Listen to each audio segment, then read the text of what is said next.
Magandang gabi po sa ating mga giliw na taga-pakinig at taga-panood sa programang ito. And good evening to all our brothers and sisters in Christ, and welcome to our program titled Preach the Word in Season Out of Season. Or Preach the Word, be instant in season, out of season. So again, welcome to our live streaming, no? Ang aming pangangaral po dito sa live streaming natin, no? On Facebook. So salamat sa Panginoon na tayo ay nabigyan ng pagkakataon to preach the Word of God. So please join us as we go on live, no, this evening. Salamat sa Panginoon. And we are still facing we are still facing a pandemic, and the economy is ruined because of the COVID-19 crisis.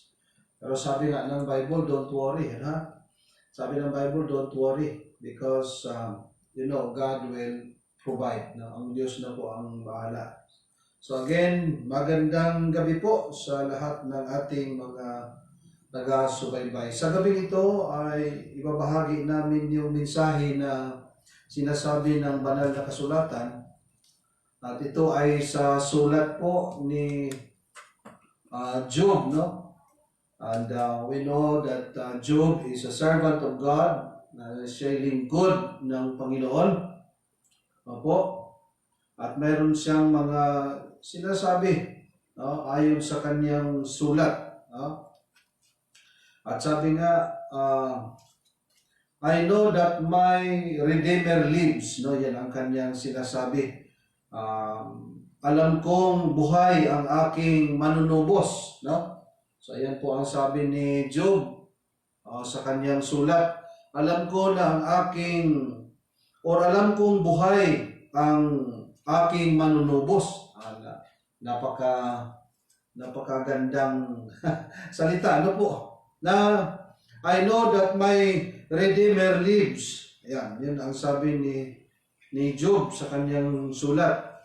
At sabi niya,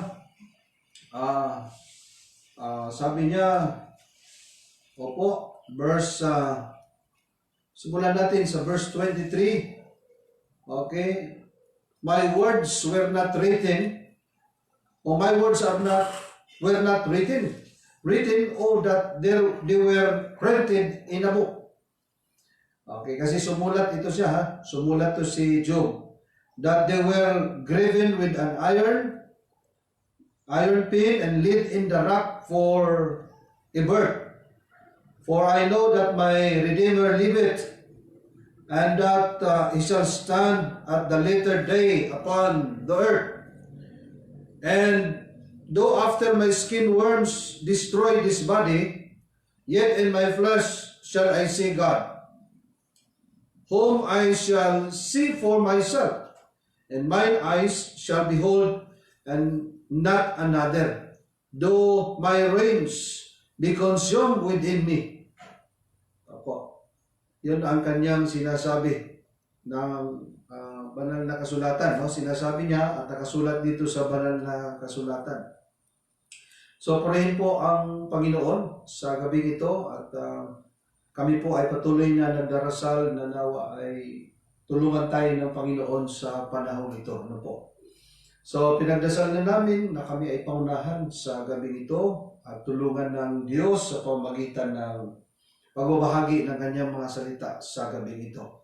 So, ang mensahe ay pinamagatan na I know that my Redeemer liveth, or I know that my Redeemer lives. No? Alam kong buhay ang aking manunubos. Sabi po ng banal na kasulatan at ayon sa salita ni Job. Now, makikita natin, he knew the Redeemer. No? That is my number one point. That Job knew the Redeemer. alam ni Job ang tagapagtubos o kilala niya ang manunubos. Ano po ha? Now, we've already discussed, kumbaga nakita na natin no, kung ano yung mga nawawala sa kanya. No? We've already shared the great loss he endured. And by reading the book of Job, we know that God permitted Satan to attack him, to test, para subukan siya. Inatake siya para subukan siya. Diba? Nakita naman natin kung anong nawawala kay Job, no? So in the book of Job chapter 1, makikita natin that Satan first and second attack to Job brought troubles to him. Makikita natin na inatake siya ni Satanas ng unang bisis at pangalawang bisis. That Satan's first attack and second attack brought so much troubles to Job. So makikita natin ano yung mga bagay na nawawala sa kanya. I would say that he lost many, or nawala sa kanya yung maraming nawawala kay Job, alam natin yan. So makikita natin ano yung mga nawawala sa kanya. Okay, the first attack or the first attack of Satan to Job. Number 1, he had lost his servants, di ba? Chapter 1 verse 15. Namatay yung mga tauhan niya, di ba? In Job chapter 1 verse 15. And second, he had lost his property and wealth. Tama po yan. In Job chapter 1 verse 16 to 17, I know that, di ba? Sabi nga students of the Bible believers, alam na to story, di ba? The story of Job, di ba? Now makikita natin the first attack, he had lost his servant, Job chapter 1 verse 15. He had lost first and second attack, he had lost his property and wealth in Job chapter 1 verse 16 to 17. And he had lost his children, chapter 1, 13, 18, at saka 19. He had lost his children. And he had lost his health. No? Chapter 2, verse 1 up to 10. Nagkaroon na siya ng sakit, yung mga bukol. Yung mga bukol. Yung Satan's attacks Job's health. Ayan. Nasira yung kanyang kalusugan, di ba? Nagkasakit dahil inatake ni Satanas. He had lost his friends. Chapter 2 verse 11 to 13, dumistansya na. Yung kanyang mga kaibigan, di ba? So, he endured the great loss, no? Talagang tiniis niya yon. And makikita naman natin by reading the book of Job, we know that God permitted Satan to attack him. That Satan brought Job's troubles in his life. Makikita natin yan. So kahit i-examine mo chapter 1, buong chapter na yan, yung chapter 1, makikita mo yung mga great loss o yung mga nawawala sa kanya. Servants, property and wealth, children, his health, and then his friends, di ba? Dumistansya na, nag-iba na, di ba? And yet, Job humbled himself under the hand of God, na siya ay napakumbaba sa ilalim ng, sa ilalim ng Diyos, before God, under the, leadership of God. And makikita natin that in chapter 1, verse 20 to 22, he honored and worshiped God. Alam natin, maraming nawawala. Pero Di ba? Pinupuri pa rin niya at pinaparangalan at sinasamba ang Panginoon. So, bakit niya sinasamba ang Panginoon? Bakit niya pinaparangalan? Simply because he had a personal relationship with his God, with his Redeemer. And according to his writings, according to him, sabi nga dito sa verse 23, yung mga my words, and then printed in a book. Kasi sulat to ni Job, di ba? So ayon sa kanyang sulat, ayon sa kanyang mga salita na sabi printed in a book in verse 23. Na ang sabi dito, he said, we brought nothing of this world, and it's certain we can carry nothing out. In verse 20 to 22. So, makikita natin, he had lost his servants, he lost his property and wealth, he lost his children, he lost his wealth, his health, and then he lost his friends. Pero nakikita natin na nagpakumbaba siya. Sumamba pa rin siya pa sa Panginoon. He praised God, he honored God, he worshiped God. Bow down. So, nakalagay dito Diba? Nagpatira pa. Sa chapter 2. Chapter 1. Bumangon si Job. Tapos, verse 20, nagpatira pa sa lupa at sumamba. Siyempre, sa Diyos, sa Panginoon. At sinabi niya, hubad ako na lumabas sa bahay bata, di ba, ng aking ina, at hubad na babalik ako roon. Ang Panginoon ang nagbibigay o nagbigay at ang Panginoon ang nag-alis. Purihin ang pangalan ng Panginoon. So, meaning, he praised God. Blessed the name of the Lord. And he honored and worshiped God. So, makikita natin, di ba, despite of many losses, sa dami nang nawala sa kanya, but still, nakayanan niyang magbigay ng papuri sa Panginoon. Nagawa pa rin niyang sumamba, magbigay papuri at parangalan ng Panginoon. In spite of those many troubles, trials sa kanyang buhay. So, makikita natin that Job knew the Redeemer. At makikita natin na sabi pa rin niya, I know that my Redeemer lives. So nawala sa kanya lahat, pero yun yung sinasabi niya. Alam kong buhay ang aking manunubos. At sinasamba pa rin niya. Pinaparangalan, niluwalhati. Kumbaga, nawala na sa kanya lahat, but he had not lost his relationship with God. Hindi nawala yung relasyon niya sa Panginoon, hindi nawawala. Kasi nagsamba pa rin siya. Nagbibigay ng papuri sa Diyos, karangalan o kapurihan sa Panginoon. He honored God, he praised God, he worshiped God. Makita naman natin sa banal na kasulatan. Number two, mga kapatid, makikita natin sa pangalawa, Job knew the Redeemer lives, in verse 25.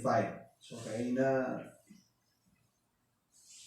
Job knew the Redeemer, kilala niya, alam niya yung manunubos. Pangalawa, Job knew the Redeemer lives or liveth.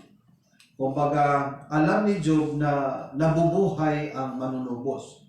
So, kilala niya ang manunubos at saka alam niya na ang manunubos ay buhay. So, hindi patay.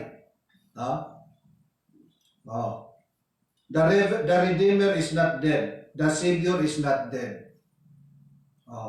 Kundi the Redeemer lives or the Redeemer liveth. Yun ang kanyang declaration.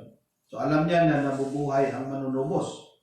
So makikita natin that he trusts in his Savior, that he trusting, no? In his Savior, in his Redeemer, makikita natin.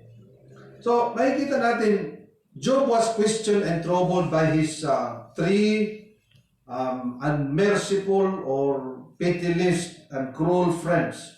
Meron siyang mga walang habag na mga kaibigan Walang awa sa kanya. Pumunta sa kanya, akala niya tulungan siya, hindi naman siya tinulungan. Bagkus ay pinagsabihan siya ng kung ano-ano. Diba?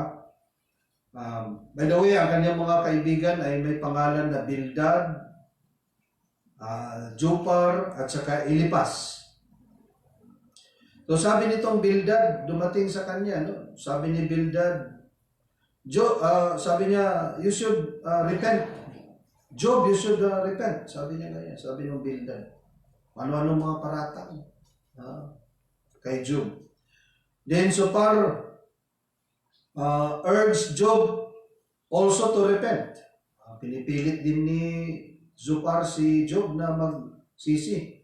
Kasi ang kanilang ang kanilang paniniwala, nagkasala si Job, kaya dapat mag-repent. Ganon din si Elipas. He urged Job to repent in chapters 8 up to chapter 19. So, pwede mong basahin yan. Mula chapter 8 up to chapter 19, puro pag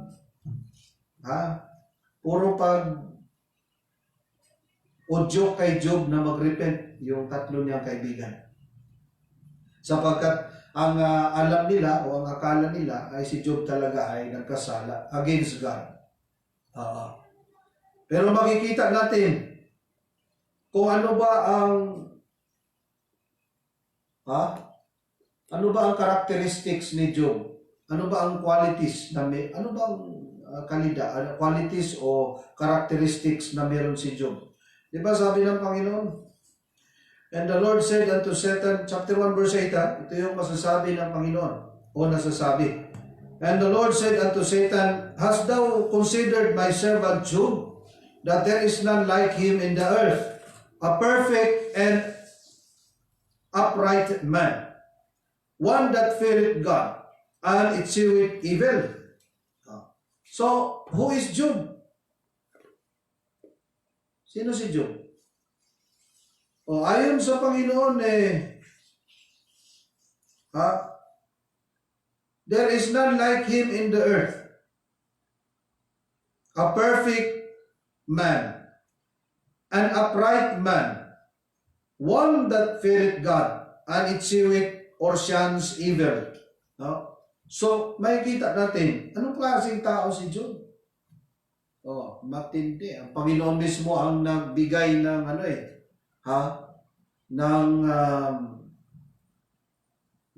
characteristics o qualities na meron siya. Di ba? Anong klaseng tao siya? So, makita natin, ang Diyos mismo ang nagbibigay ng, pwede ba yung definition?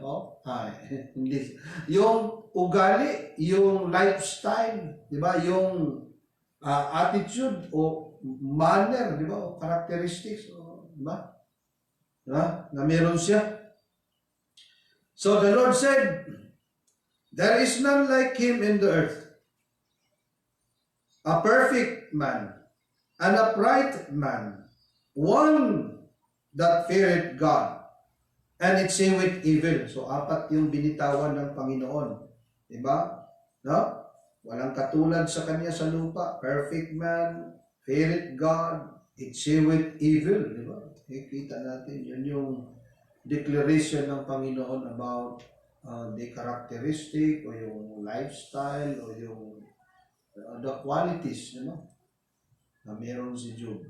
So, may kita, pero pinipilit siya ng mga kaibigan niya na magsisi. Kasi ang alam ng tatlong kaibigan niya na si Bildad, si Zophar at saka si Elipas, ang alam nila makasalanan o nagkakasala si Job. Kaya pinipilit nila na magsisi si Job. They urge Job should repent. In chapters 8 and 19. So makikita natin, nung sila ay nagsalita ng ganyan, ano yung sabi ni Job? In chapter 16, verse 1 and 2. Chapter 16, verse 1 and 2. Yung bang tao na lumalapit, tapos imbes na i-comfort ka, ay kung ano-ano ang sasabihin. Ayan. Now sabi, and then Job answered and said, I have heard many such things. Miserable comforters are ye all. Mga walang ano ba tawag diyan? Mga walang silbi na tagapayo, walang kwentang mga comforters. Di ba? Alam mo yung nasa bingit ka na ng kamatayan, naghihirap ka na lahat, di ba? Marami ka ng mga suliranin, tapos ito pa may dumating na mga tao na akala mo ay nakakatulong sa iyo. Hindi pala eh. Ang sabi nga ni Job sa kanila, no? Ang sabi ni Job para sa kanila, miserable comforters are ye all. Mga walang kwentang tagapayo, mga nanggugulo lang sa buhay niya. Di ba? Alam mo yung problemado ka na, marami ka ng suliranin, tapos may biglang dumating para lang inisin ka, galitin ka, di ba? Ganyan. So makikita natin na yung kanyang mga kaibigan hindi nakakatulong kay Job. At sabi nga miserable comforters are ye all. Tapos sa chapter 19 verse 2, makikita din natin, sabi ni Job sa kanyang mga kaibigan, how long will ye vex my soul and break me in pieces with words? Hanggang kailan pahirapan ninyo ang aking kaluluwa at bababagabin ako ng mga salita? Alam mo yun, they are not a good counselors actually. Kumbaga sila ay mga masasamang tagapayo, di ba? At sila ay hindi mga totoong kaibigan. Kasi pinapahirapan nila si Job sa mga masasamang salita, mga paratang, di ba?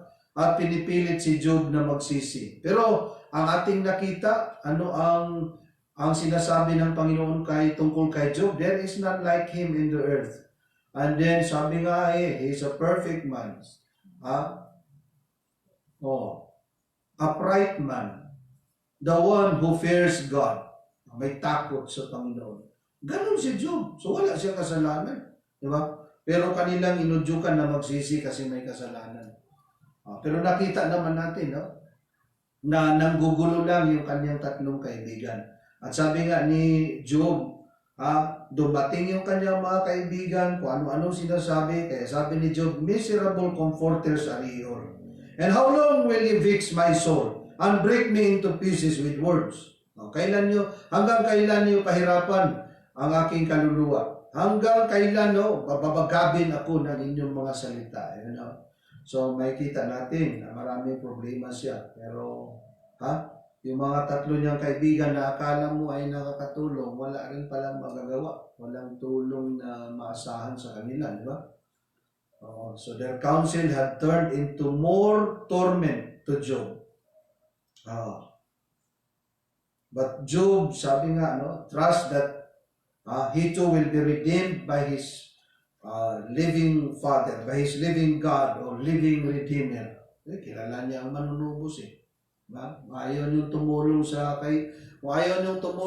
akin, kung nandito man lang kayo para ako ay sisihin at pagsabihan ng kung ano-ano mga salita, wala man kayo may tutulong. Pero sabi ni Job, I know that my Redeemer liveth.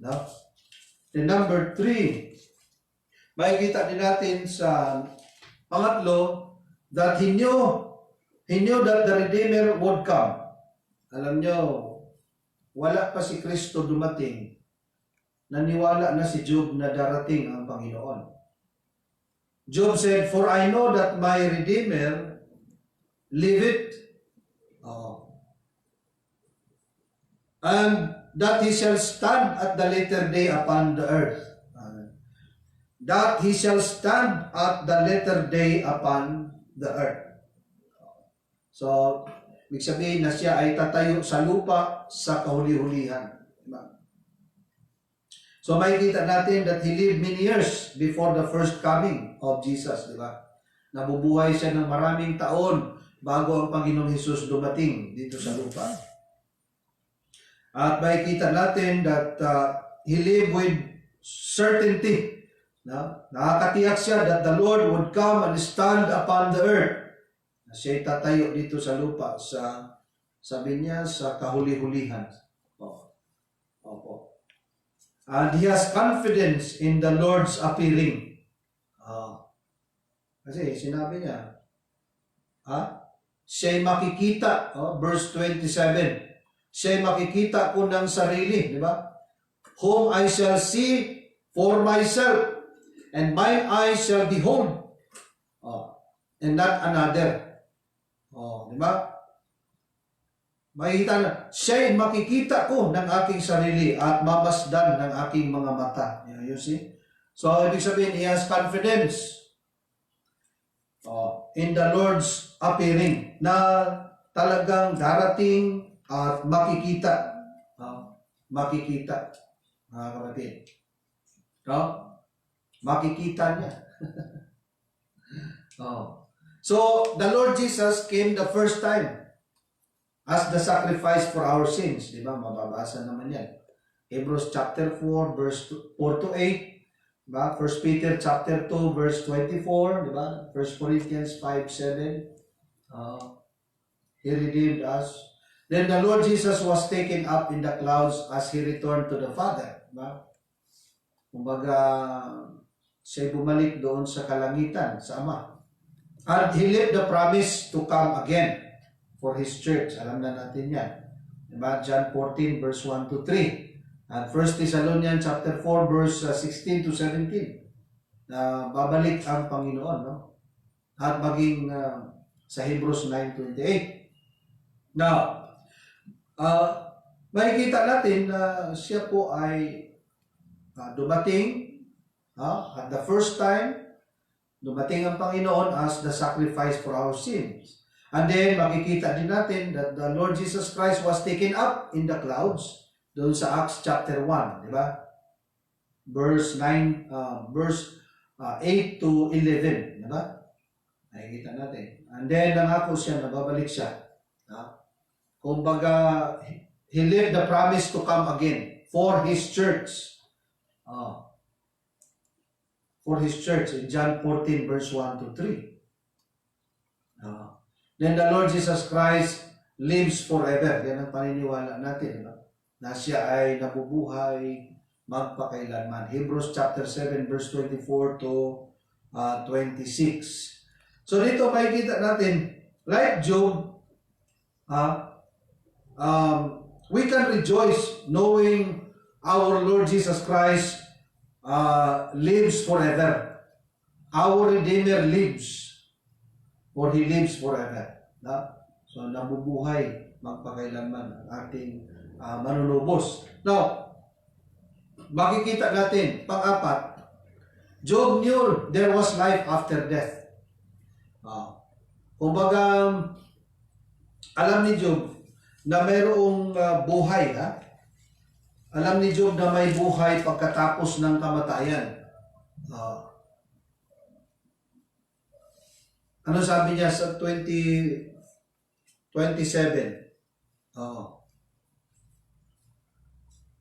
Ang aking puso, okay, sa verse 25 muna. I know that my Redeemer lives or liveth, and that He shall stand at the latter day upon the earth, and though after my skin worms, diba, sa verse 26, and destroy this body, yet in my flesh shall I see God. Whom I shall see for myself, and mine eyes shall behold, and now, and not another, though my reins be consumed within me.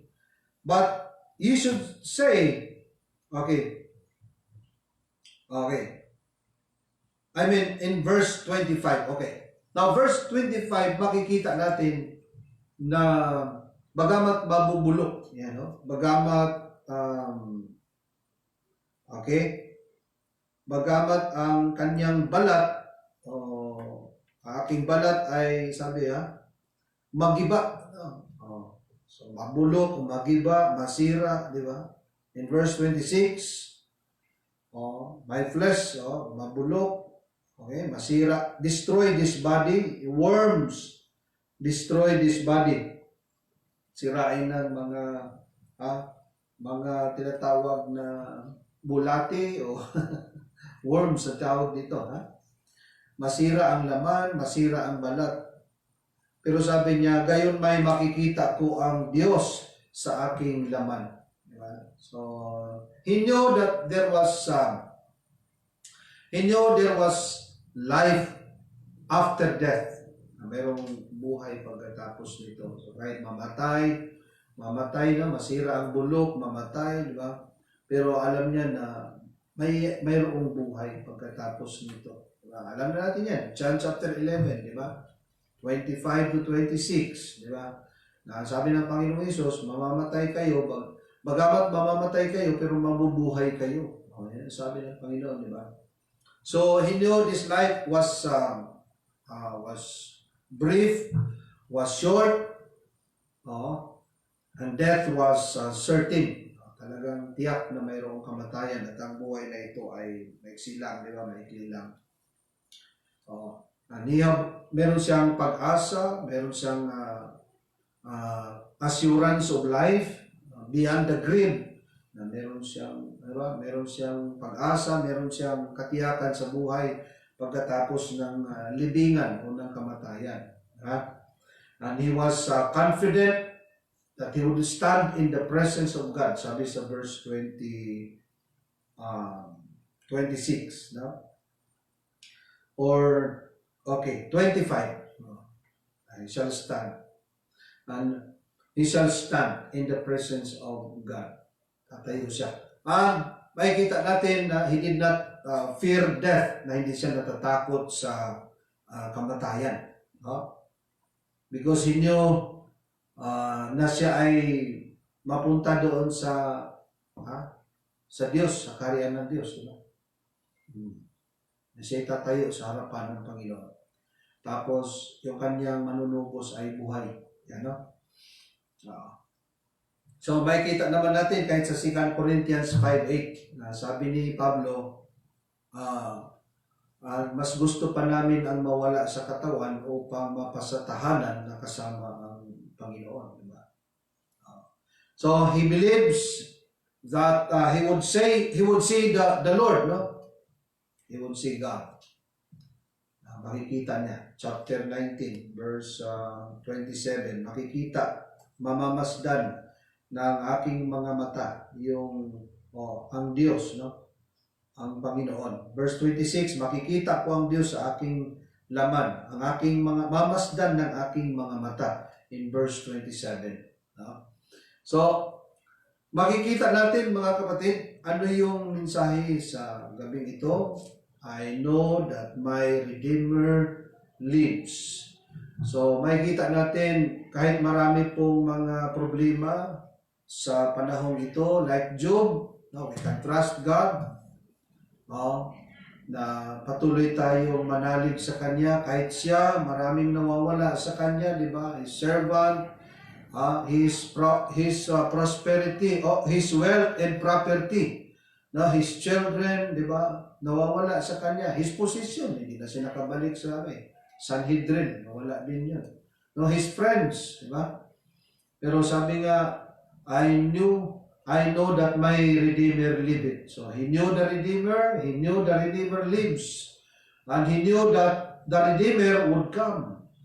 And he knew there was life after death. Na siya ay mabulok man ang laman, mabulok man ang balat, ang katawan, pero makikita pa rin niya ang Panginoon. Mamamasdan niya, tatayo siya sa harap ng Diyos. At nanalig siya na buhay ang kanyang tagapagligtas sa kanyang Panginoon. So, I hope and pray na pinagpala kayo sa mensahe ng Panginoon. No? At I just wanna thank you for watching our program this evening. At nawa ay patuloy tayo na pagpalain ng Panginoon. At bigyan tayo ng kalakasan ng Diyos to continue in the ministry and, to trust Him whatever the cost, whatever the situation may be. Diba? Tuloy lang tayo sa paglilingkod sa Panginoon. Ano man ang mawala sa atin, diba? Great losses. Panahong ito, nawalan tayo ng kita, diba? Yung maraming, nawalan ng trabaho, diba? Nasira yung ekonomiya dahil sa crisis na COVID-19. Halos lahat, di ba? Nagkahirap-hirap sa panahon ito. Pero sabi nga ng mensahe, alam natin na buhay ang ating manunubos. Buhay ang ating Diyos, hindi niya tayo pababayaan. Just trust Him. No? At purihin ang Panginoon. Nalangin tayo, Lord, thank you for this evening that you have given to us. Thank you for the message, Lord. Thank you for the knowledge and wisdom. Continue to bless your ministries and continue to bless your people and continue to guide each and every one, oh God, your children. Thank you so much, Lord, for your goodness. Thank you for your faithfulness. And bukas, Panginoon, magsamba kami sa inyo. Kayo na po bahala sa amin. All this I ask and pray, believingly, in the most precious, gracious name of our Lord and Savior, Jesus Christ. Amen. Mga kapatid, thank you for watching. Thank you for joining this program. Until next time, goodbye for now. Amen.